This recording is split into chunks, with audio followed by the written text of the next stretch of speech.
ನಾನು ಡಾಕ್ಟರ್ ಸುನೀಲ್ ಮುನ್ಕೂರ್ ಅಂತೇಳಿ ಮಕ್ಕಳ ರೋಗ ವಿಭಾಗ ಕಸ್ತೂರ್ಬಾ ಆಸ್ಪತ್ರೆ ಮಣಿಪಾಲದಲ್ಲಿ ಪ್ರೊಫೆಸರ್ ಆಗಿ ಕೆಲಸ ಮಾಡ್ತಾ ಇದ್ದೇನೆ. ಇವತ್ತು ನಾನು ಹೇಳಲಿಕ್ಕೆ ಇಚ್ಛೆಪಡುವಂಥ ವಿಷಯ ಅಂತ ಹೇಳಿದ್ರೆ ಮಕ್ಕಳಲ್ಲಿ ಆ್ಯಂಟಿಬಯೋಟಿಕ್ಸ್ನ ಬಳಕೆ ಅಥವಾ ಪ್ರತಿಜೀವಕಗಳ ಬಳಕೆ, ಇದರ ಬಗ್ಗೆ ಕೆಲವು ಮಾಹಿತಿಗಳನ್ನು ನೀಡಲಿಕ್ಕೆ ಇಷ್ಟಪಡ್ತಾ ಇದ್ದೇನೆ. ಈ ಪ್ರತಿಜೀವಕ ಅಥವಾ ಆ್ಯಂಟಿಬಯೋಟಿಕ್ಸ್ ಮಕ್ಕಳಲ್ಲಿ ಯಾವಾಗ ಕೊಡ್ತಾರೆ ಅಂತ ಹೇಳೋದು. ಆ್ಯಂಟಿಬಯೋಟಿಕ್ಸ್ಗಳು ಯೂಸ್ ಆಗೋದು ಕೇವಲ ಬ್ಯಾಕ್ಟೀರಿಯಲ್ ಇನ್ಫೆಕ್ಷನ್ಗಳಲ್ಲಿ ಮಾತ್ರ. ಮಕ್ಕಳಲ್ಲಿ ಬರುವಂತಹ ಸಾಧಾರಣ ಸೋಂಕುಗಳು ವೈರಸ್ ಕಾಯಿಲೆಗಳಿಂದ ಬರ್ತದೆ. ಆ್ಯಂಟಿಬಯೋಟಿಕ್ಸ್ಗಳನ್ನು ಯೂಸ್ ಮಾಡಬೇಕಾಗಿರೋದು ನಾವು ಬ್ಯಾಕ್ಟೀರಿಯಾಗಳ ಇನ್ಫೆಕ್ಷನ್ ಇದ್ದಾಗ ಮಾತ್ರ, ಬ್ಯಾಕ್ಟೀರಿಯಲ್ ಸೋಂಕು ಇದ್ದಾಗ ಮಾತ್ರ. ಹಾಗಾದರೆ ವೈರಸ್ ಇನ್ಫೆಕ್ಷನಲ್ಲಿ ಈ ಆ್ಯಂಟಿಬಯೋಟಿಕ್ಸ್ಗಳು ಯೂಸ್ ಆಗಬಹುದಾ ಅಂತ ಕೇಳಿದರೆ ಅವುಗಳದ್ದು ಈ ಪ್ರಯೋಜನ ವೈರಸ್ ಕಾಯಿಲೆಗಳಲ್ಲಿ ಇರುವುದಿಲ್ಲ. ಈ ಆ್ಯಂಟಿಬಯೋಟಿಕ್ಸ್ಗಳನ್ನು ಕೇವಲ ಬ್ಯಾಕ್ಟೀರಿಯಾಗಳ ಇನ್ಫೆಕ್ಷನ್ ಅಥವಾ ಸೋಂಕು ಉಂಟಾದಾಗ ಮಾತ್ರ ಯೂಸ್ ಮಾಡಬೇಕಾಗ್ತದೆ. ಹಾಗಾದರೆ ಈ ವೈರಸ್ ಮತ್ತು ಬ್ಯಾಕ್ಟೀರಿಯಾಗಳ ಇನ್ಫೆಕ್ಷನ್ಗಳನ್ನು ಹೇಗೆ ನಾವು ಪ್ರತ್ಯೇಕಗೊಳಿಸಬಹುದು ಅಂತ ಹೇಳಿದ್ರೆ ಅದು ವೈದ್ಯರು ಮಾಡ್ತಾರೆ. ಅವರಿಗೆ ಮಗುವನ್ನು ತಪಾಸಣೆ ನೋಡಿದಾಗ ಇದು ವೈರಸ್ ಕಾಯಿಲೆಯಿಂದ ಬಂದಿರೋದು ಅಥವಾ ಬ್ಯಾಕ್ಟೀರಿಯಲ್ ಕಾಯಿಲೆಯಿಂದ ಬಂದಿರೋದು ಎನ್ನುವುದು ಅರ್ಥ ಆಗ್ತದೆ. ಸುಮಾರು 70-80% ಮಕ್ಕಳಲ್ಲಿ ಸೋಂಕು ಬರುವಂಥದ್ದು ವೈರಸ್ ಕಾಯಿಲೆಗಳಿಂದ. ಅವುಗಳಲ್ಲಿ ಆ್ಯಂಟಿಬಯೋಟಿಕ್ಸ್ ಅಥವಾ ಪ್ರತಿಜೀವಕಗಳ ಅವಶ್ಯಕತೆ ಇರುವುದಿಲ್ಲ.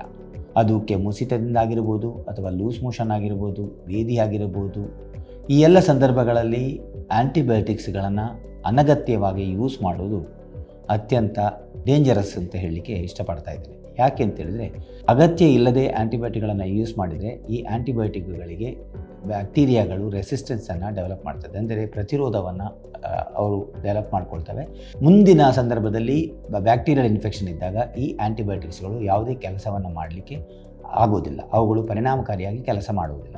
ಹಾಗಾಗಿ ಅನ್ನೆಸೆಸರಿ ಅಗತ್ಯ ಇಲ್ಲದೆ ಆ್ಯಂಟಿಬಯೋಟಿಕ್ಸ್ಗಳನ್ನು ನಾವು ಯೂಸ್ ಮಾಡಬಾರದು. ಹಾಗಾದರೆ ಕೆಲವು ಸಲ ಡಾಕ್ಟರ್ಗಳು ಕೆಮ್ಮು ಶೀತ ಬಂದಾಗ ಆ್ಯಂಟಿಬಯೋಟಿಕ್ಸ್ ಕೊಡ್ತಾರೆ. 2 ದಿವಸ 3 ದಿವಸ ತಗೊಂಡು ನಿಲ್ಲಿಸ್ತೇವೆ ನಾವು, ಯಾಕಂತೇಳಿದ್ರೆ ಕೆಮ್ಮು ಶೀತ ಗುಣ ಆಗಿರ್ತದೆ. ಹಾಗೆ ನಿಲ್ಲಿಸ್ಬೋದಾ ಅಥವಾ ಡಾಕ್ಟ್ರು ಹೇಳಿದಷ್ಟು ದಿವಸ ಅದರ ಕೋರ್ಸನ್ನು ಕಂಪ್ಲೀಟ್ ಮಾಡಲೇಬೇಕಾ ಅನ್ನೋದು ಮುಖ್ಯವಾದ ವಿಷಯ ಇದು. ಯಾಕಂತೇಳಿದ್ರೆ ಅದು ಎಷ್ಟು ದಿವಸ ನಾವು ಪ್ರತಿಜೀವಕಗಳನ್ನು ಅಥವಾ ಆ್ಯಂಟಿಬಯೋಟಿಕ್ಸ್ಗಳನ್ನು ತಗೊಳ್ಬೇಕು ಎನ್ನುವಂಥದ್ದು ಆ ಕಾಯಿಲೆಯ ಮೇಲೆ ಡಿಪೆಂಡ್ ಆಗ್ತದೆ, ಅಥವಾ ಆ ಕಾಯಿಲೆಯನ್ನು ಉಂಟು ಮಾಡುವ ಬ್ಯಾಕ್ಟೀರಿಯಾದಿಂದ ಡಿಸೈಡ್ ಆಗ್ತದೆ. ಕೆಲವು ಸಲ ಬರೀ ಶೀತ ಇರ್ಬೋದು, ಇನ್ನು ಕೆಲವು ಸಲ ಫ್ಯಾರಿಂಜೈಟಿಸ್ ಅಂತೇವೆ, ಅಥವಾ ಶೀತ ಮತ್ತು ಗಂಟಲು ಕುಹರದ ಇನ್ಫೆಕ್ಷನ್ ಇರ್ಬೋದು, ಅಥವಾ ಕಿವಿಯ ಇನ್ಫೆಕ್ಷನ್ ಇರ್ಬೋದು, ಅಥವಾ ಟಾನ್ಸಿಲ್ ಇನ್ಫೆಕ್ಷನ್ ಇರ್ಬೋದು, ಅಥವಾ ಅಡಿನಾಯ್ಡ್ಸ್ ಇನ್ಫೆಕ್ಷನ್ ಇರ್ಬೋದು. ಈ ಎಲ್ಲ ಕಾಯಿಲೆಗಳಲ್ಲಿ ಮಕ್ಕಳಿಗೆ ಕೆಮ್ಮು ಶೀತ ಜ್ವರ ಬರ್ತದೆ. ಹಾಗೆ ಅಂತ ಎಲ್ಲದಕ್ಕೂ ಒಂದೇ ಥರನಾದಂತಹ ಆ್ಯಂಟಿಬಯೋಟಿಕ್ಸ್ ಆಗೋದಿಲ್ಲ, ಎಲ್ಲದಕ್ಕೂ ಒಂದೇ ಥರನಾದಂತಹ ಡ್ಯೂರೇಷನ್. ಅಂದರೆ ಕೆಲವು ಸಂದರ್ಭದಲ್ಲಿ ನಾವು 3 ದಿವಸ ಕೊಡ್ತೇವೆ, ಕೆಲವು ಸಂದರ್ಭದಲ್ಲಿ 5 ದಿವಸ ಬೇಕಾಗ್ತದೆ, ಕೆಲವು ದಿವಸದಲ್ಲಿ 7 ದಿವಸ ಬೇಕಾಗ್ತದೆ. ಇನ್ನು ಕೆಲವು ಸಂದರ್ಭಗಳಲ್ಲಿ ಸೈನಸ್ ಇನ್ಫೆಕ್ಷನ್ ಇತ್ಯಾದಿಗಳಲ್ಲಿ ಸುಮಾರು 10-12 ದಿವಸವು 2-6 ವಾರದವರೆಗೂ ನಾವು ಆ್ಯಂಟಿಬಯೋಟಿಕ್ಸ್ಗಳನ್ನು ಕೊಡಬೇಕಾಗಿ ಬರ್ತದೆ. ಅದು ಆ್ಯಂಟಿಬಯೋಟಿಕ್ಸ್ ಎಷ್ಟು ದಿನ ಕೊಡಬೇಕಾಗಬಹುದು ಎನ್ನುವಂಥದ್ದು ಅವರ ಕಾಯಿಲೆ ಮತ್ತು ಅದನ್ನು ಉತ್ಪತ್ತಿ ಮಾಡುವ ಬ್ಯಾಕ್ಟೀರಿಯಾಗಳಿಂದ ನಿರ್ಧಾರ ಆಗ್ತದೆ. ಹಾಗೆ ಯಾವ ಡೋಸಲ್ಲಿ ಕೊಡಬೇಕು ಅಂತ ಹೇಳುವಂಥದ್ದು.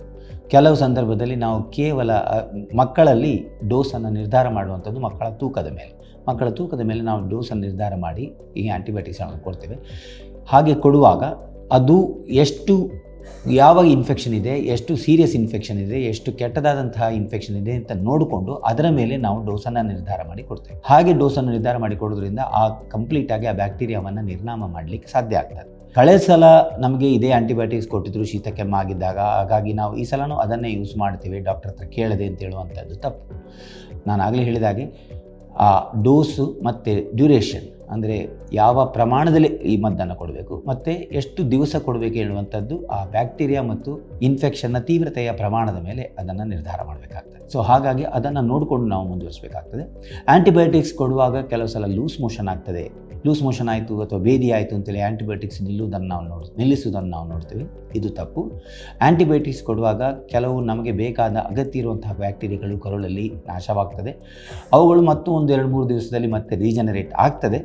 ಆದರೆ ಆ್ಯಂಟಿಬಯೋಟಿಕ್ಸ್ಗಳನ್ನು ಯಾವುದೇ ಕಾರಣದಲ್ಲಿ ನಿಲ್ಲಿಸಲಿಕ್ಕೆ ಹೋಗಬಾರ್ದು. ಆ್ಯಂಟಿಬಯೋಟಿಕ್ಸ್ ವೈದ್ಯರು ಎಷ್ಟು ದಿವಸ ಹೇಳಿದ್ದಾರೋ ಅಷ್ಟು ದಿವಸ ಕೊಡತಕ್ಕದ್ದು. ಅಷ್ಟು ಮಾತ್ರ ಅಲ್ಲದೆ ಆ್ಯಂಟಿಬಯೋಟಿಕ್ಸ್ ಕೊಡುವಾಗ ತಕ್ಷಣ ಮಕ್ಕಳು ವಾಂತಿ ಮಾಡ್ತವೆ ಅಥವಾ ಭೇದಿ ಮಾಡ್ತವೆ ಅಥವಾ ಉಗುಳುತ್ತಾರೆ.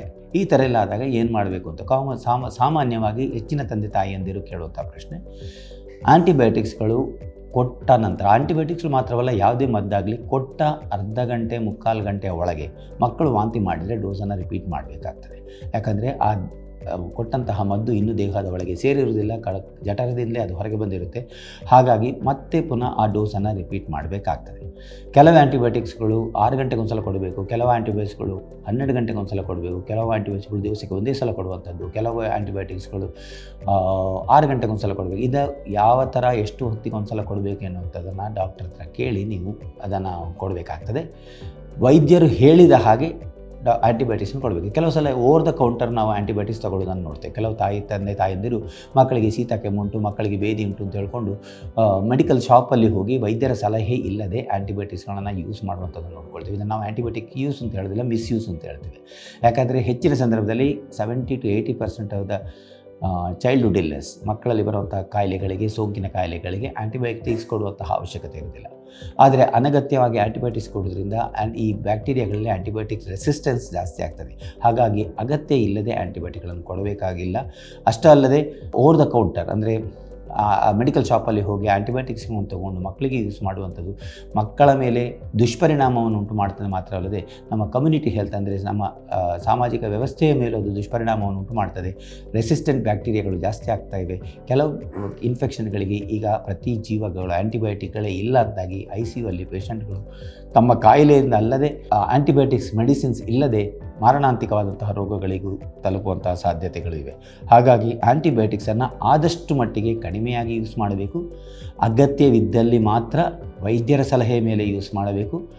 ಅಷ್ಟು ಮಾತ್ರವಲ್ಲದೆ ವೈದ್ಯರು ಹೇಳಿದಂತಹ ಕರೆಕ್ಟ್ ಡೋಸನ್ನು ಯೂಸ್ ಮಾಡಿ, ಕರೆಕ್ಟ್ ಡ್ಯೂರೇಷನ್ ಎಷ್ಟು ದಿವಸ ಕೊಡಬೇಕು ಅಷ್ಟು ದಿವಸ ಯೂಸ್ ಮಾಡಿ, ಮತ್ತು ಅಥವಾ ಆ್ಯಂಟಿಬಯೋಟಿಕ್ಸಿಂದಾಗಿ ಏನಾದರೂ ತೊಂದರೆಗಳಾಯಿತು ಅಂತ ಹೇಳಿದರೆ ಅಲರ್ಜಿಗಳು ಅಥವಾ ಲೂಸ್ ಮೋಷನ್ ಏನಾದರೂ ತೊಂದರೆ ಆದರೆ, ಏನಾದರೂ ನಿಮಗೆ ಅದರಲ್ಲಿ ಸಂಶಯಗಳಿದ್ದರೆ ಅದನ್ನು ತಕ್ಷಣ ವೈದ್ಯರ ಹತ್ತಿರ ಕೇಳಿ ಸೂಕ್ತ ಸಲಹೆ ಸೂಚನೆಗಳನ್ನು ತೆಗೆದುಕೊಂಡು ಅಡ್ಡ ಪರಿಣಾಮಗಳು ಕಂಡು ಬಂದಲ್ಲಿ ತಕ್ಷಣ ವೈದ್ಯರ ಸಲಹೆ ಸೂಚನೆಯನ್ನು ಪಡೆದು ಅದರಂತೆ ಮುಂದುವರಿಸುವುದು ಒಳ್ಳೆಯದು ಎಂದು ಹೇಳಿ ಅವಕಾಶಕ್ಕಾಗಿ ವಂದಿಸ್ತಾ ಇದ್ದೇನೆ. ಧನ್ಯವಾದಗಳು.